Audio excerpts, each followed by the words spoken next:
High ভক্ত মণ্ডলী, সকল ভক্তবৃন্দের শ্রীচরণে আমি একদমের সাথে কোটি ধন্যবাদ প্রণাম ভক্তি গ্রহণ করবেন। আজকে আমরা আস্বাদন করব জড়তার প্রতি আসক্তি ত্যাগ করে আত্মার অধিকার অর্জন করুন, যা শ্রীমদ্ ভগবত গীতা 2য় অধ্যায়ের 45 নং শ্লোকের ব্যাখ্যা অনুযায়ী। তো সর্বপ্রথম আমার একটি ছোট্ট অনুরোধ, আপনারা সম্পূর্ণ ভিডিওটি শ্রবণ করবেন এবং যারা আমাদের এই চ্যানেলে নতুন রয়েছেন পরবর্তী খ্রিস্ট সম্বন্ধীয় ভিডিও পেতে চ্যানেলটিকে সাবস্ক্রাইব করবেন। আর যারা সাবস্ক্রাইব করেছেন আপনাদেরকে অসংখ্য অসংখ্য ধন্যবাদ এবং কৃতজ্ঞতা। শ্রীমদ্ ভগবত গীতার 2য় অধ্যায় 45 নং শ্লোকের ব্যাখ্যা, আর তাৎপর্য হচ্ছে জড়তার প্রতি আসক্তি ত্যাগ করে আমাদের যে আত্মা, সে আত্মার যে অধিকারটুকু, সেই অধিকারকে অর্জন করুন। তো সেই শ্লোকের ব্যাখ্যা যে বেদ মূলত জড়া প্রকৃতির 3টি গুণের বিষয় নিয়ে আলোচনা করে। হে অর্জুন, এই 3টি গুণের অতীন্দ্রিয় হয়ে উঠুন, সমস্ত দ্বৈততা এবং লাভ সুরক্ষার জন্য সমস্ত উদ্বেগ থেকে মুক্ত থাকুন এবং আত্মা প্রতিষ্ঠিত হন। যে ত্রিগুণের বিষয়ে সেখানে বর্ণনা করছেন, বেদ জড়া প্রকৃতির 3টি গুণের মধ্যে থাকা যে বিষয়গুলো নিয়ে আলোচনা করে। হে অর্জুন, এই 3টি গুণ তোমাকে অতিক্রম করতে হবে। দ্বৈততা থেকে মুক্ত থাকুন এবং স্থির সত্তায় অবস্থিত থাকুন। তো নির্যুক ক্ষেম আত্মবান, যে লাভ বা সুরক্ষার জন্য উদ্বেগ ছাড়াই থাকুন এবং আত্মার অধিকারী হন। তো কৃষ্ণ এই বিষয়ে তিনি ব্যাখ্যা চালিয়ে যাচ্ছেন যে যুগের স্তরে অর্জুন কিভাবে আচরণ করা উচিত, তিনি এখানেই বর্ণনা করছেন। তিনি তাকে পরমেশ্বর ভগবান শ্রীকৃষ্ণ অর্জুনকে তিনি এটাই পরামর্শ দিচ্ছেন যে বেদের যে অলংকারিক বা বাক্যের দ্বারা বিমোহিত না হতে। পরমেশ্বর ভগবান শ্রীকৃষ্ণ অর্জুনকে 2য় অধ্যায় 42 এবং 43 নং শ্লোকে একই কথা বলেছেন, যম ইমাম পুষ্পিতাম বাক্যম। এগুলো অলংকারিক বাক্য, কিন্তু এগুলোর দ্বারা কখনো মোহিত হইও না। তো স্বাভাবিকভাবে অর্জুনের মনের একটা প্রশ্ন সেখানেই জাগবে।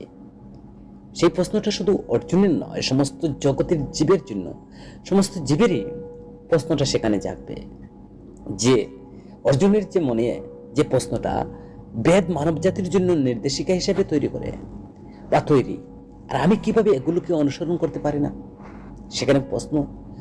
তার উত্তরে ভগবান শ্রীকৃষ্ণ তিনি বলছেন যে বেদ হচ্ছে ভৌতিক প্রকৃতির 3টি গুণ সম্পর্কে আলোচনা করে, কিন্তু অর্জুনকে অবশ্যই এগুলোকে ঊর্ধ্বে যেতে হবে। তখন ভগবত গীতার 3টি গুণের এটি প্রথম যে স্পষ্ট করে তিনি সেখানে বলছেন যে সমগ্র গ্রন্থ জুড়ে এগুলো বারবার ভগবান শ্রীকৃষ্ণ আলোচনা করছেন 3 গুণের কথা। তো প্রকৃতপক্ষে একটি সম্পূর্ণ অধ্যায় যা আমরা দেখতে পাচ্ছি 14th অধ্যায় তাদের উদ্দেশ্য এবং উৎসর্গীকৃত, যার অধ্যায় হয়েছে নাম গুণত্রয় বিভাগ যুগ। এই 3 গুণের বিভাজনে যুগ। তো 17th অধ্যায় শ্রদ্ধাত্রয় বিভাগ যুগ সেখানে বলছেন যে এই 3টি গুণের চারপাশে আবর্তিত হয়, বিশ্বাসী বিভাজন বিশ্লেষণ করে।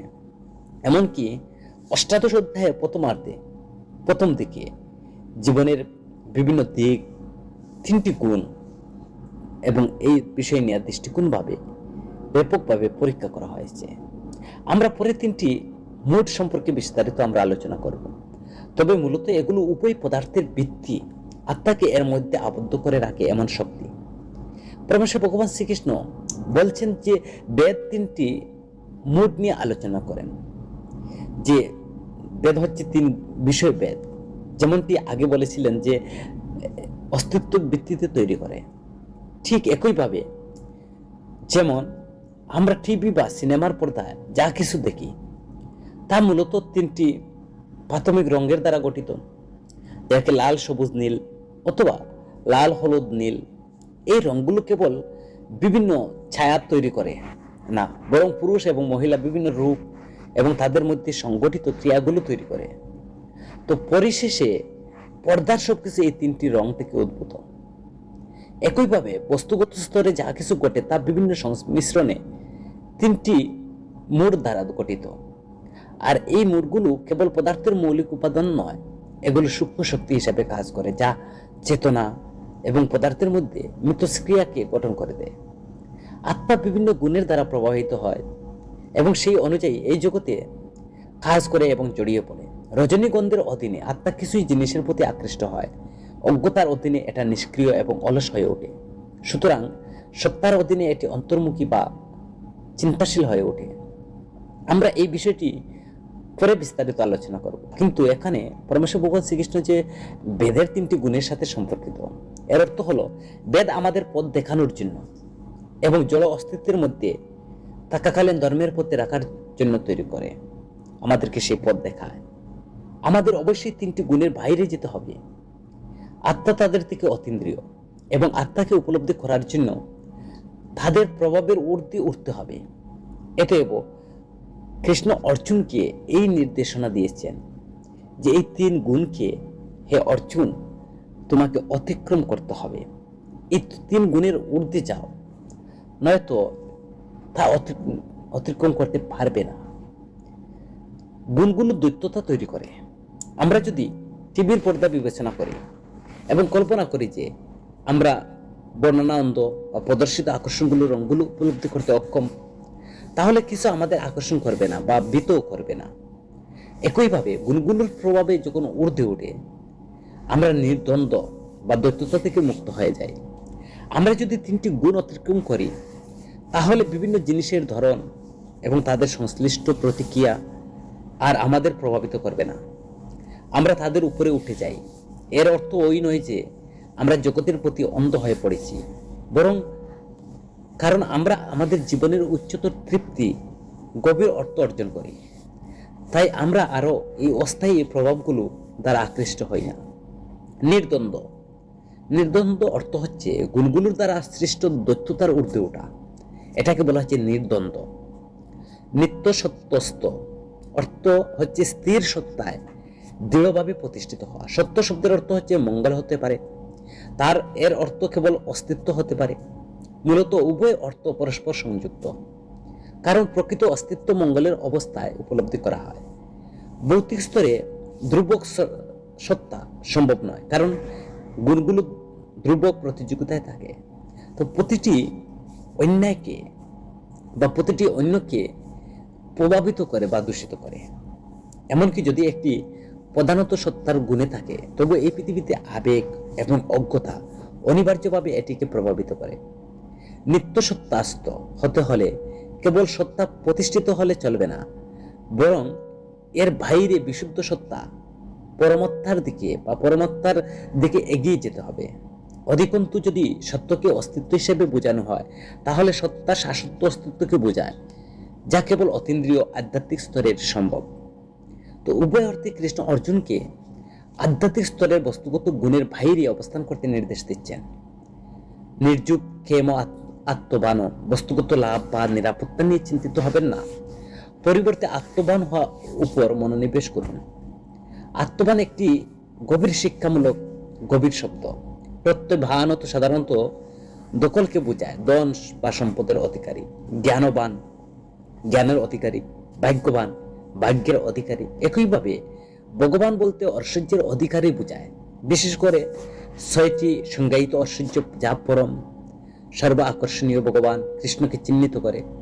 আর আত্মভান মানে কি? আত্মার অধিকারী। কিন্তু আমরা যদি আত্মা হই, তাহলে আত্মবান হওয়ার অর্থ কি? আমরা কিভাবে নিজেকে অধিকার করতে পারি? এখানে অধিকারী শব্দটি আমাদের সচেতনতার নিয়ন্ত্রণ থাকার অর্থে বেশি ব্যবহৃত হয়েছে। ঠিক যেমন আমরা মাঝে মাঝে জিজ্ঞাসা করি, তুমি কি তোমার ইন্দ্রিয়গুলির অধিকারে আছো? যার অর্থ তুমি কি স্পষ্ট বা সংবেদনশীল ভাবে চিন্তা করছো? এগুলো আত্মবান বলতে এমন একজনকে বোঝায় যিনি আত্মসচেতন, আত্মনিয়ন্ত্রিত এবং আধ্যাত্মিক উপলব্ধিতে তিনি দৃঢ়ভাবে স্থিত। এবং নিজেকে ইন্দ্রিয়গুলোর অধিকারে থাকা মানে সঠিকভাবে সচেতন থাকা। একইভাবে আত্মবান মানে নিজের আত্মার অধিকারে থাকা, নিজের আধ্যাত্মিক পরিচয় সম্পর্কে সম্পূর্ণরূপে সচেতন থাকা, আত্মাকে আমাদের প্রকৃত সম্পদ হিসাবে স্বীকৃতি দেওয়া। এটি হলো যে উপলব্ধি, যা আত্মার আসল আমি, এবং আমাদের অবশ্যই আধ্যাত্মিক স্তরে অবস্থান করতে হবে। এর মাধ্যমে আমরা সর্বোচ্চ সুখ অনুভব করতে পারি। আত্মবান মানে আত্মাকে ধরে রাখা, আধ্যাত্মিক সচেতনতাকে দৃঢ়ভাবে পতিত করা, থাকা, এই বোধে বিশ্বাস করা। আমি আত্মা, আমরা প্রকৃত জীবন আত্মার স্তরে বিদ্যমান। উপলব্ধি ধরে রাখা অর্থ হলো আধ্যাত্মিক সচেতনতাই আমাদের আসল সম্পদ। জাগতিক দ্বন্দ্বের বা ঊর্ধ্বে উদ্বেগ পার্থিব জীবনে ওঠানামা আমাদের তা বঞ্চিত না করা। তো কৃষ্ণ অর্জুনকে বলেন যে স্বর্গ এবং সৎকর্মের সাধনা তাকে বস্তুগত সচেতন এবং আধ্যাত্মিকভাবে বঞ্চিত রাখবে। বেদ সার্বজনীন অর্থে যে বেদ হচ্ছে সমস্ত বৈদিক সাহিত্যকে নির্দেশ করে না, বরং বিশেষভাবে 4টি বেদের উল্লেখ করা হয়েছে, যা মূলত কর্মকাণ্ড, বস্তুগত পুরস্কারের জন্য ধর্মীয় কার্যকলাপের উপর দৃষ্টি নিবন্ধন করে। কৃষ্ণ অর্জুনকে ধর্মীয় অনুশীলনের মাধ্যমে বস্তুগত ফলাফলের সন্ধানে আটকে না থাকার পরামর্শ দেন, বরং তার উচিত এই ধরনের সাধনার ঊর্ধ্বে উঠে আসা, বেদের প্রতিশ্রুতির দ্বারা প্রলুব্ধ না হওয়া, যা বস্তুগত লাভের উপর জোর দেন। তাকে অভ্যন্তরীণ মানসিক প্রভাবিত করে এমন গুণাগুণকে বা এমন গুণগুলোকে অতিক্রম করতে হবে, শাশ্বত আধ্যাত্মিক স্তরে প্রতিষ্ঠিত হতে হবে। এটি অর্জনের জন্য একজনকে স্বীকার করতে হবে যে আত্মা প্রকৃত ধন, আর সেই ধনকে ধরে রাখুন, এর সাথে আপনার সংযোগ লালন করুন, শক্তিশালী করে তুলুন। অবশেষে এটি আপনার শাশ্বত সম্পদে পরিণত করবে। হরে কৃষ্ণ ভক্তমণ্ডলী।